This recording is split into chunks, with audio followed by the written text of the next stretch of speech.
হরে কৃষ্ণ বন্ধুরা, good morning, welcome আমাদের একটা নতুন ব্লগে। তো সকাল সকাল ঠাকুরকে পুজোটা দিয়ে নিলাম গোপুকে। তারপরে খাবার কি খাবো ভাবছিলাম, চাউমিন বানিয়েছিলাম, চাউমিন খেলাম সকালে। এই চাউমিন খাওয়ার পর আমরা সবাই মিলে বসেছিলাম। তো জানো, এই পাড়াতে না এই ছোট্ট ছেলেগুলো এই লটারিগুলো মানে বিক্রি করছে 1 টাকা করে, 1 টাকাতে 100 টাকা, 50 টাকা ফাঁসছে। সেগুলো করে দেখলাম, কিচ্ছু পেলাম না আমরা।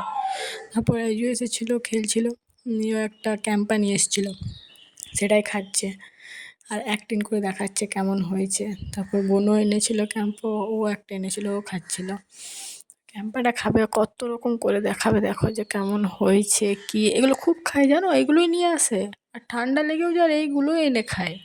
তারপর দুপুরে লাঞ্চ করলাম, লাঞ্চে আমাদের চিকেন হয়েছিল, বোনের জন্য পনির হয়েছিল, ও তো খায় না ওসব চিকেন আরে। তারপর সন্ধ্যেবেলা দিকে একটু আয়রন করলাম, ড্রেসগুলো রাখা ছিল, আয়রন করা হয়নি, ওগুলো আয়রন করলাম, চুড়িদারটা আরে। তারপর রাত্রে ডিনারে ছিল রুটি আর ঘুগনি। বাস, আজকে ব্লগটা এইটুকুই।